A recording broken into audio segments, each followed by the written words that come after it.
It was my birthday. I sat alone in the living room, light snow drifting past the window, holding a diagnosis report fresh from the hospital. The doctor said the old injury in my lower back had flared up again. I needed surgery soon or I could lose the ability to walk, maybe even end up bedridden. The surgery and rehab will run you a bit over 30 grand, he said gently, taking off his glasses. His tone was calm but the warning was clear. I nodded and gave a polite smile though my chest tightened. I checked my bank account. I had just over 10,000 in checking, and my CD account wouldn't mature for another 3 months. Pulling it early would cost a chunk of interest. After hesitating for a while, I called my oldest son, David. Surgery. David sounded annoyed, like I had interrupted something. Didn't you always get by with physical therapy when your back acted up? At your age, is it really worth it? I held the phone tightly and kept my voice even. The doctor said it's different this time. The disc is pressing on a nerve. If I don't get surgery, I might not be able to walk again. There was a pause, then he gave a short laugh. Mom, are you sure they're not scaring you into it? Hospitals love wringing money out of old folks. Look, things are tight here, we just moved into a new place. I really don't have money to throw into a bottomless pit. I'm not asking you to give me anything. I just wanted to borrow 10 grand. I'll pay you back when the CD matures. Mom, that's just a waste of money. It's not that I don't care, it's that I'm being logical. You really need to think about whether it's worth it. Didn't you say you have savings? If it's that urgent, use that. But don't always come to us the moment something goes wrong. And with that he hung up. I sat in the kitchen on an old wooden chair, the phone slipping from my fingers and landing on the table with a soft thud. It buzzed once, then went silent.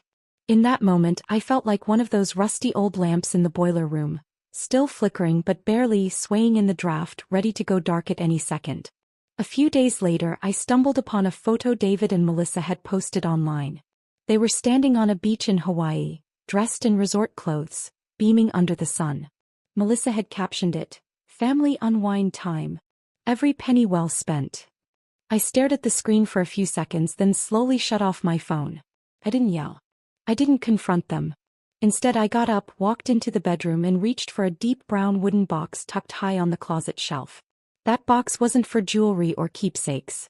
I'd had it since the late shifts at Harbor Machinery more than 20 years ago.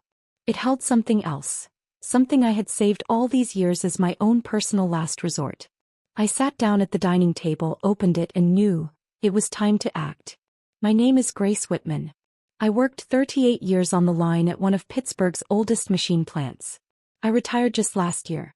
My husband passed when our kids were still young. Since then I played both mom and dad, stretching every paycheck and every overtime hour to raise my 2 boys. David, my eldest, had always been the golden child. Straight A student, responsible, polite. He'd come home from school, finish his homework, then pitch in with chores. In high school he ranked at the top of his class and earned a full scholarship to the University of Pennsylvania. After graduation he became a math teacher at one of Pittsburgh's top public schools, and married Melissa, a physics teacher from the same school. He used to say on the phone all the time, "Mom, don't scrimp anymore. I make good money now. If you need something, just get it." My younger son, Eric, never went the academic route. He had a knack for working with his hands. Right after high school he started as an apprentice at an auto repair shop, spending his days and often his nights crawling under cars and learning the trade from the ground up. A few years later he partnered with a couple of buddies from the industry and opened his own independent garage. Business was good. On opening day, with grease still smudged across his fingers, he grabbed my hand and said, "Mom, don't worry. I'll be able to take care of you too." Now his business had expanded and he'd bought a place in the city. My old coworkers at the factory loved to tease me. "Grace, both your sons turned out great. You must be so proud." I always smiled and said, "Yeah, they're good boys." And in those moments my heart swelled with quiet warmth. That day, like usual, I went to the community market to pick up some chicken breast and greens. Just as I turned the corner, a loud crash echoed down the street. A small produce delivery truck had flipped over. Potatoes and cabbages scattered across the pavement. An older man in a threadbare trench coat knelt beside the wreckage, panic written all over his face. "Oh Lord, it's all over the place. My wife's waiting at home for her meds. Sir, let me help you." I rushed over, righted the truck and, along with a few passers-by, began gathering the vegetables back into crates. The man clutched my hand, eyes damp. Thank you so much. You've saved me. I waved it off with a smile, but before I could steady myself, a sharp jolt shot through my lower back, like a bolt of electricity. The old injury. The one I'd gotten more than 30 years ago, back when I'd pulled something lifting engine parts on the factory floor. I leaned against the wall and slowly slid down. People nearby hurried to call an ambulance. Lying on the ER gurney, struggling to catch my breath, I pulled out my phone and called David. David, I'm in the hospital. I hurt my back helping a man with a truck. The doctor says I might need surgery. In the background, I could hear the noisy chatter of kids. Sounded like a schoolyard. David's voice was rushed and dismissive. Mom, I'm with my students. We've got some activity going on. Let the doctors take a look first, I'll call you later. Then he hung up. The results came in as expected. Acute disc herniation, nerves already compressed. The doctor urged immediate surgery. The procedure plus rehab will cost around $35,000, he said, tone serious. If you delay, your ability to walk may be permanently affected. I clutched the payment slip, my palm gone cold. I had about 15 grand in my checking account. The rest was tied up in a 3-year CD that wasn't due for a few more months. Pulling it now would come with a heavy penalty. I hesitated for a long time.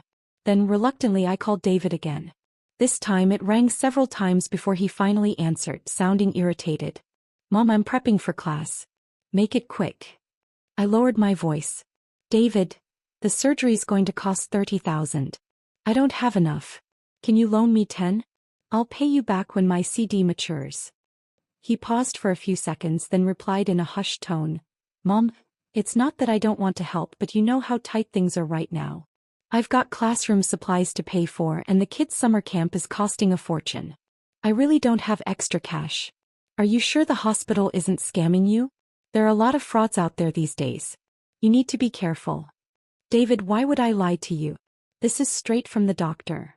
I tried to keep my voice calm, steady, but there was a thin, unmistakable urgency laced in it.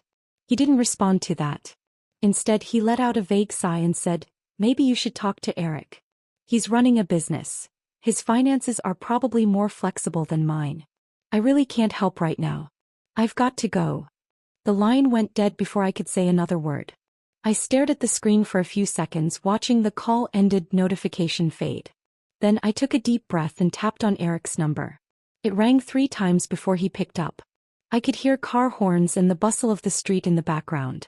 His voice came through quick and distracted. Mom, I'm in the middle of a business meeting. What's going on? I tried to keep my voice calm. Eric, something happened. My old back injury flared up. The doctor says I need surgery soon. I'm short on funds. Could you loan me $10,000?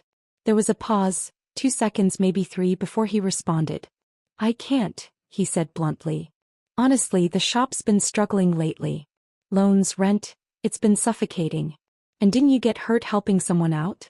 Shouldn't he be the one paying for it? I really don't have that kind of money right now. Maybe you could ask one of the other relatives. My voice dropped, my throat tight and raw. Eric, please. Just this once. Think about everything I did to get you through school, to help you open that shop. He let out a tired sigh. When he spoke again, his voice was softer but not kinder.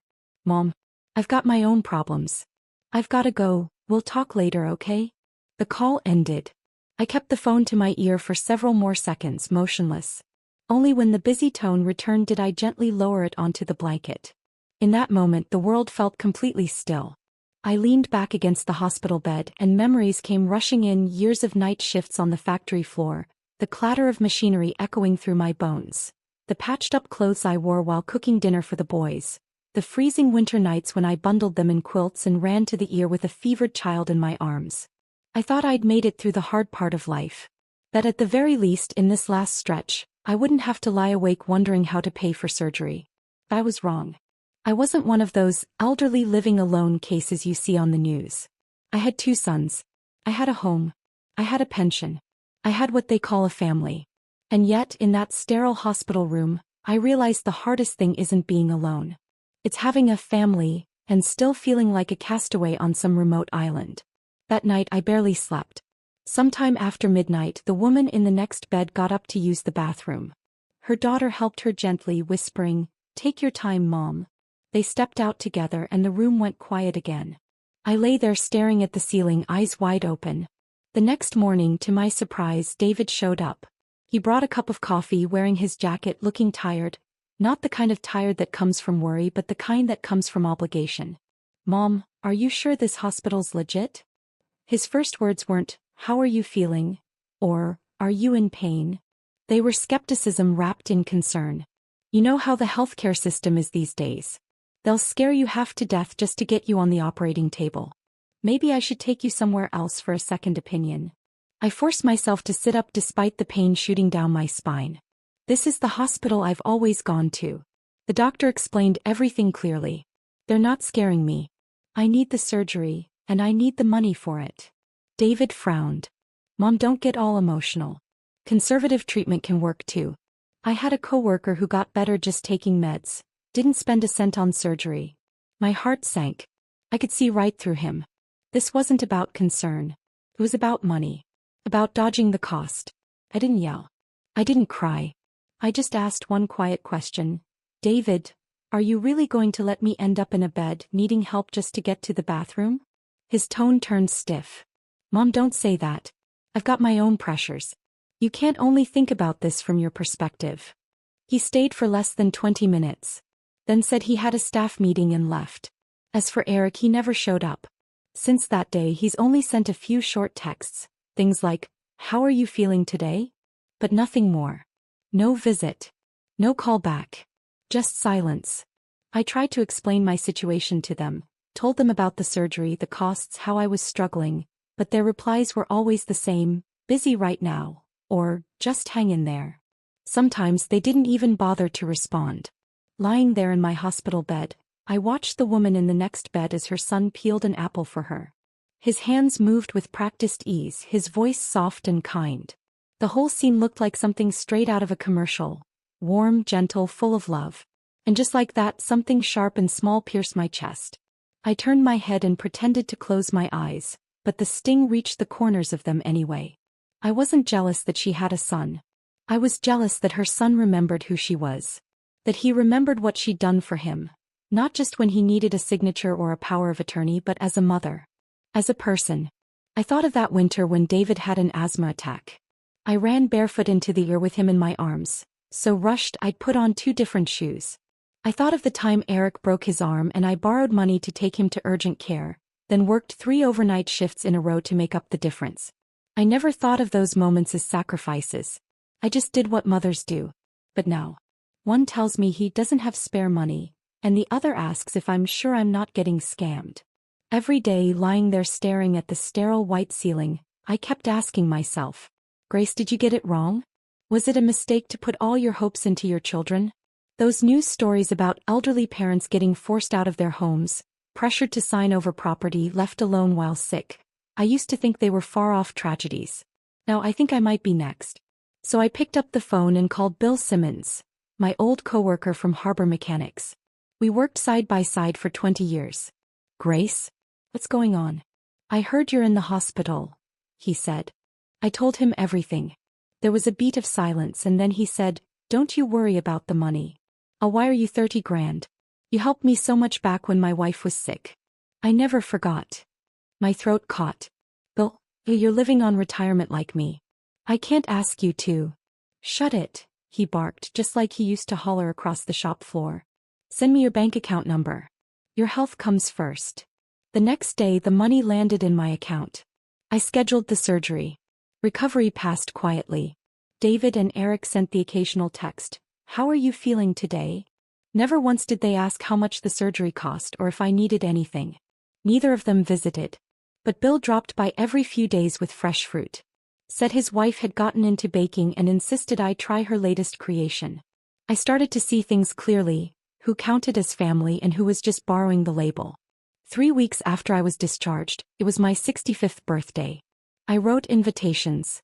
One for David and his family. One for Eric and his. And one for Bill. On the day of the party, David's family showed up late. Melissa shrugged off her coat and chirped, "Happy birthday. We've just been so swamped." The bank's been crazy lately. I didn't even have time to buy a gift. I smiled. That's all right. I'm just glad you're here. Eric and Jenna had arrived earlier. Jenna was in the kitchen simmering a pot of soup. Eric was chopping vegetables, saying, "Mom, we're making this a proper meal tonight. I even learned a new recipe just for the occasion." Dinner felt easy for a while. Melissa complained about her micromanaging boss. David griped that tenure decisions were harder than a presidential race. Eric chatted about new electric tools the shop had just acquired. I picked up a rib with my chopsticks, smiled faintly, but inside I felt thick and heavy, like something unmoving had settled at the bottom of my chest. David was mid-rant about his shrinking bonus this year, when Melissa's phone lit up on the table. My eyes flicked to it.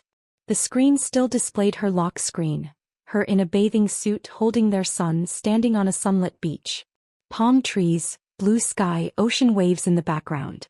I recognized that photo instantly.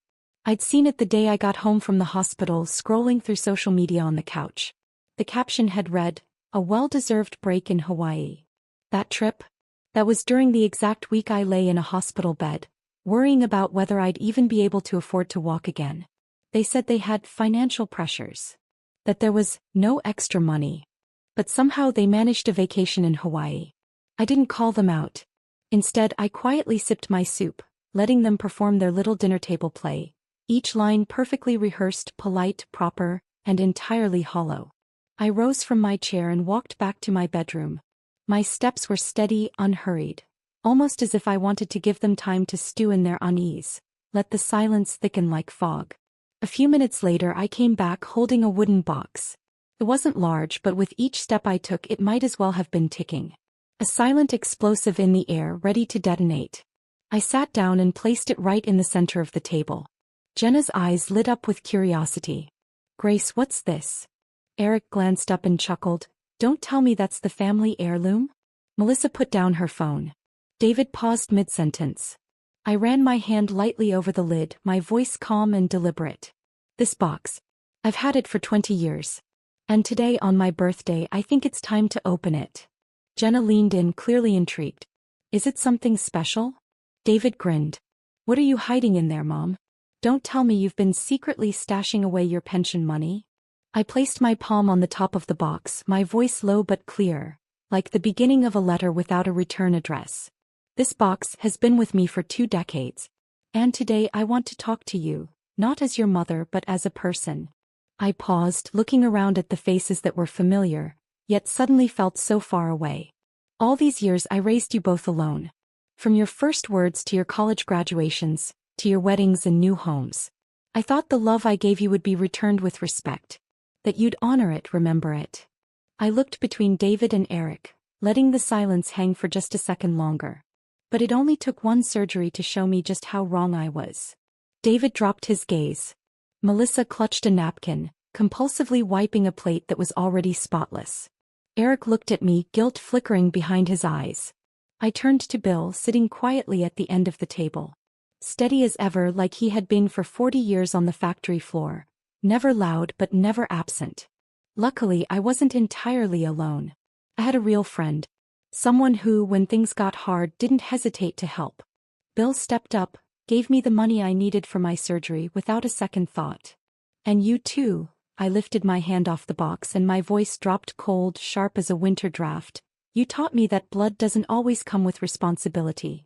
The table went completely silent. You could hear Melissa swallow. After a long beat, David finally spoke. "Mom, you said you'd tell us when you'd figured it out. What exactly are you trying to say? We have jobs, lives, responsibilities too. You act like we were supposed to drop everything." "Oh, busy." I cut him off, my tone rising before I could stop it. "Were you busy when you were lounging on the beaches of Hawaii?" David's face went pale. Melissa's fork slipped from her fingers and clattered into her plate. Eric turned toward him, eyebrows furrowed. "Wait, Hawaii.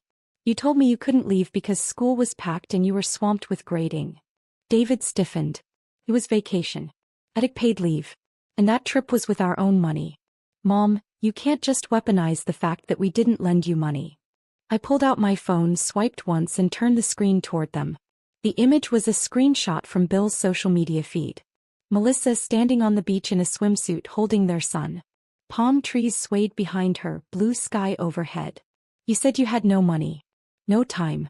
But while I was lying in a hospital bed waiting for surgery, you were sipping coconut water under palm trees taking photos.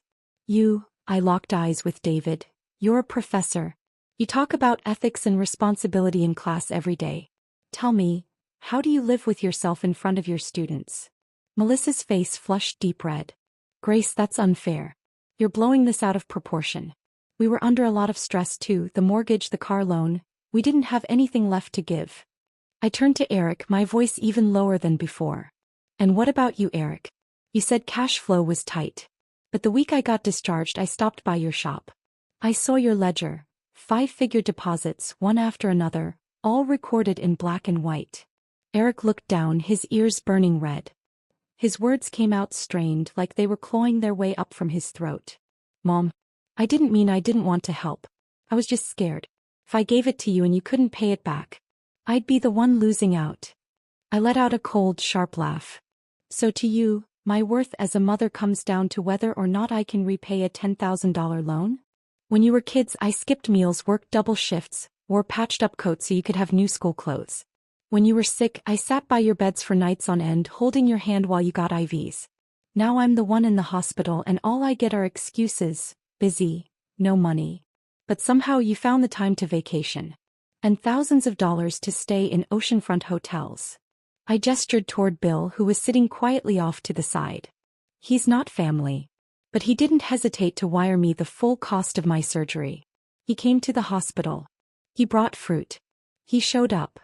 You too? All I got were occasional texts. How are you feeling today? Like you were checking the weather. Bill scratched the back of his head, awkward. Grace, you don't need to go into all that. No, I do. I stood up suddenly. The chair screeched loudly against the hardwood floor. You say you love me, but you haven't shown a shred of it. Not even the bare minimum. I didn't invite you here today for birthday gifts, or to hear how tough work has been. I asked you here to see this. I opened the box. Inside, 2 neat stacks of cash and an old-style passbook sat quietly, the money like a weight that had been pressing on my chest for weeks.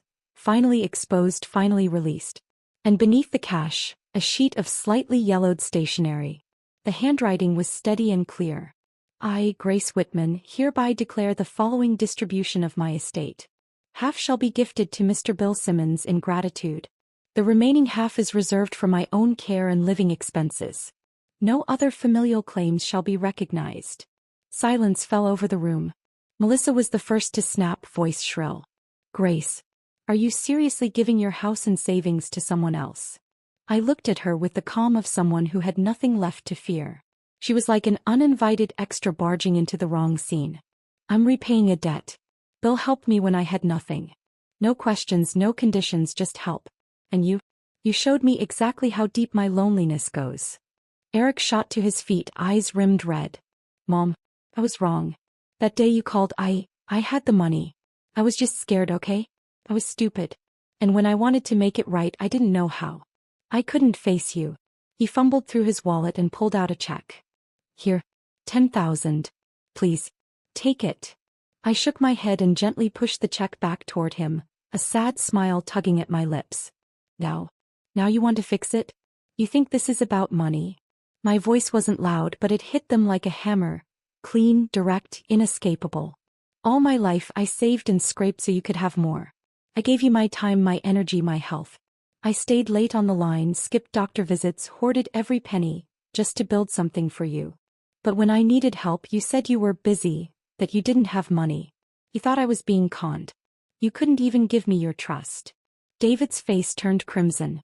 His fists clenched so tightly his knuckles went white. Mom, how can you be so cruel? We're your sons. I looked up. There was no anger in my voice, just a quiet weariness that had settled deep into my bones. Sons, I said softly. Do you know who sat with me while I was in the hospital for over 2 weeks? Who asked if I was in pain? Your concern never made it past your phones. Meanwhile, Bill, who isn't even family, came every week. He brought sliced fruit. He sat with me. The room fell into silence so thick it was almost physical. David stared at the floor, completely mute. Eric stood frozen as if I'd slapped him in front of a crowd. I gently closed the wooden box and pulled it into my arms. My voice, steady and final, cut through the hush. I'll repay every penny I owe Bill. As for the house and my savings, the agreement is legally binding. I've signed and notarized everything. There's nothing left for you to contest. I stood up, rested my hand briefly on the back of the chair and turned toward the door. Mom, wait. Where are you going? Eric rushed to my side, panic rising in his voice. I didn't look back. I'm moving into Riverbend Retirement Community with Bill. We've already made arrangements. It's quiet, peaceful. There's a kitchen, a garden, and a few old friends living there too. Best of all, no one treats me like I'm a burden. You won't need to worry about taking care of me anymore. You don't have to answer my calls. You don't even have to remember my birthday. I reached the front door and pulled it open. Warm sunlight spilled across my shoulders, soft and golden. Behind me I heard Melissa start to cry, choked, muffled sobs. Then David called out, "Mom." His voice cracked with something that finally resembled regret. But I didn't stop. I didn't turn around. In that moment, for the first time in years, I saw things clearly. Real happiness isn't found in begging for love.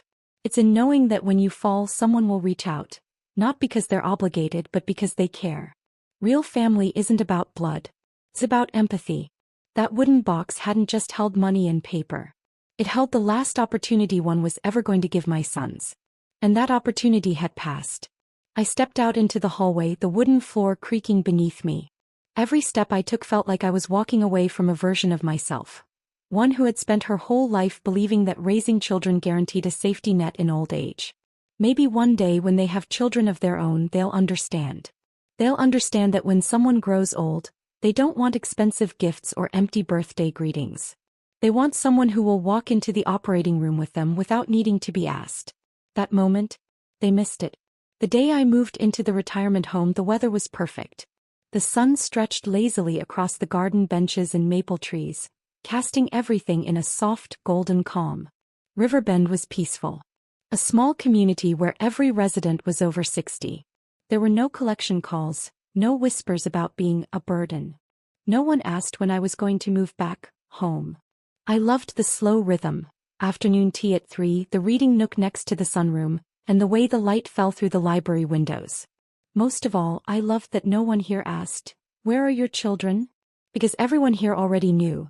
That question, more than any, can cut the deepest.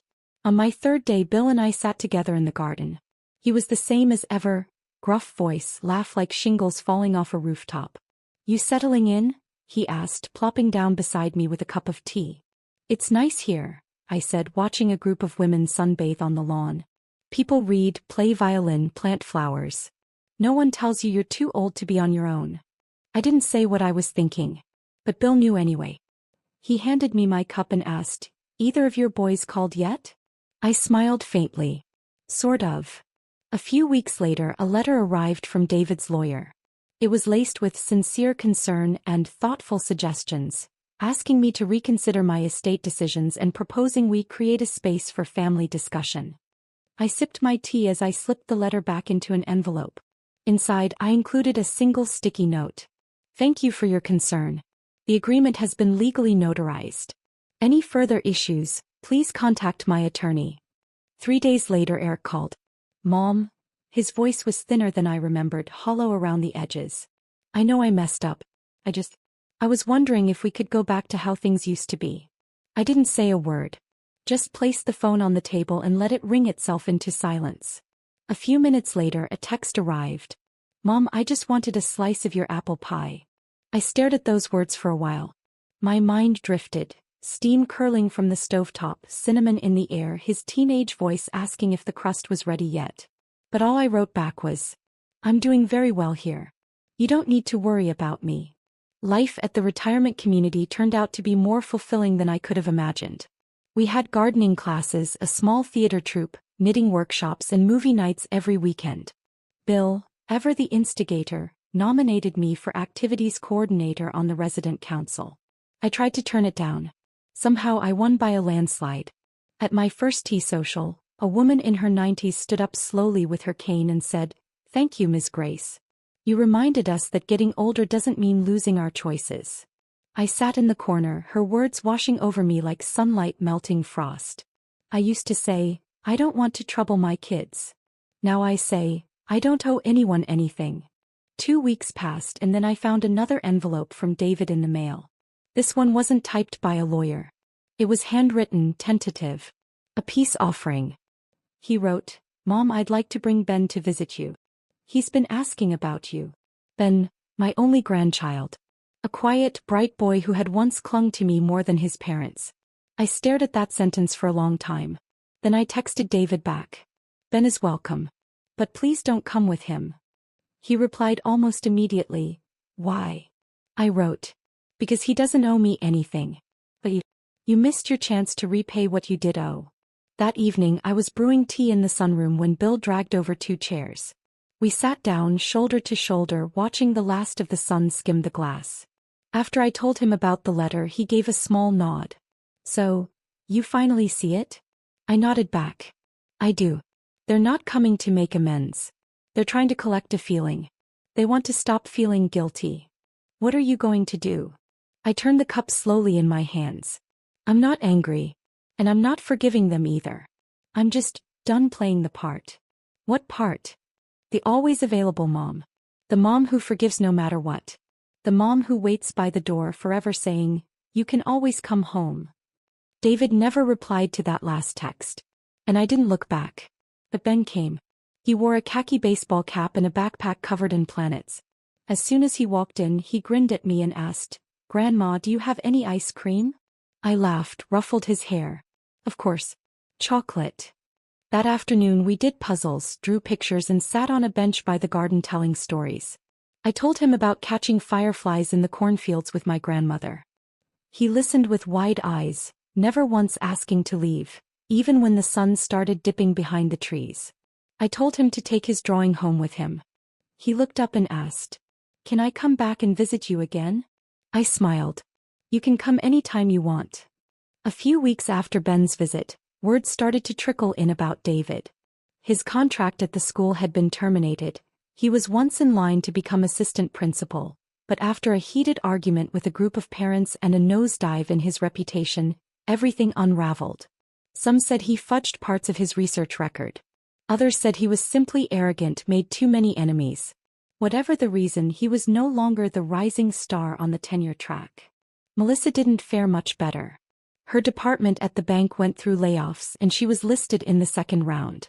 One day I stumbled across a sponsored ad from her on social media. She was selling personal finance courses for women, preaching financial independence, while standing in her kitchen, a whiteboard taped awkwardly to the fridge behind her. I stared at that photo for a long moment, and for the first time in a while I almost laughed.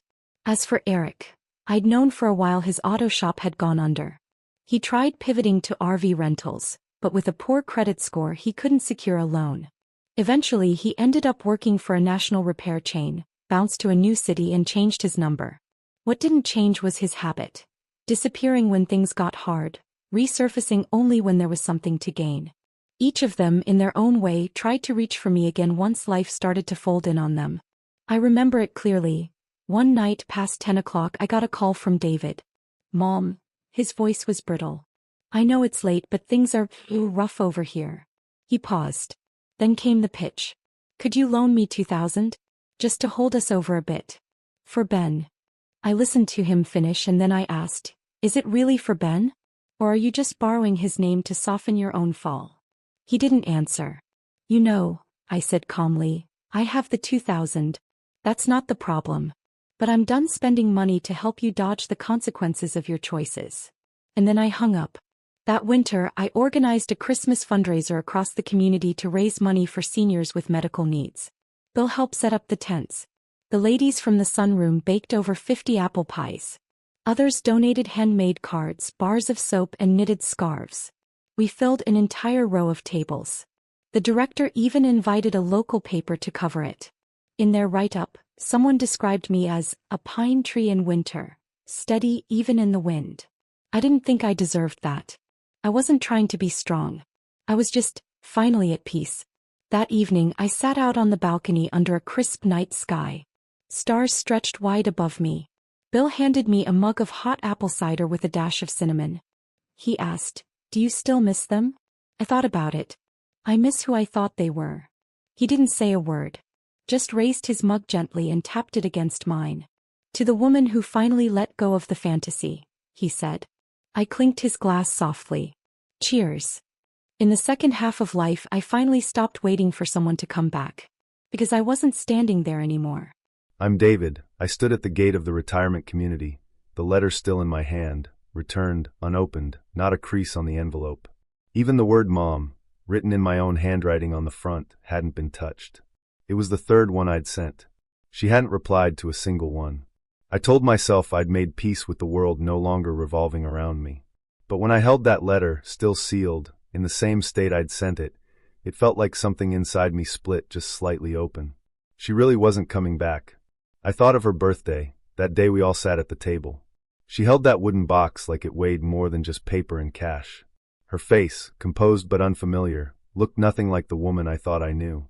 I assumed she was just old, fragile, feeling nostalgic. Maybe she wanted to reflect on the past a little. But instead, she pulled the curtain back on something none of us ever dared touch: responsibility. That day she didn't yell. She didn't cry. She just laid out every word we'd spoken, every choice we'd made, every absence we had justified, and held them up to the light. I remember sitting there, scalp prickling, my face flushed and hot. Melissa sat beside me, bouncing her knee nervously, looking to me for a signal, a script, anything to explain it all. But I had nothing to give her, because what Mom had pulled out of that box wasn't money. It was the bill. The final invoice of a lifetime spent picking up after us, smoothing things over, holding things together, without ever asking what it cost her. I used to imagine she'd break down one day, scream, throw a plate, slam a door. But she didn't. She just said, I'll pay Bill back. The agreement's been signed. From now on, I won't be your burden. And then she turned around and left, never once looking back. That night, I drank too much. Melissa went on and on about how I'd let her be humiliated, how her own mother was just as dramatic. But I didn't argue, because the truth was, I knew it wasn't her. It was me. It wasn't that I didn't love my mother. It's that I took her presence for granted. I remembered the gloves she hand-stitched for me as a kid, the nights she stayed up tending to my fever. Those memories were still there, clear as day. What I'd never considered was that she could grow old, that she could hurt, that she could lose hope. I realized that for the first time the day I saw Melissa's Hawaii photo again. She was smiling wide on the beach, hair windblown, Ben beside her. The timestamp was from the same week Mom was lying in a hospital bed, waiting on money for surgery. That's when it hit me, how much of a coward I'd been.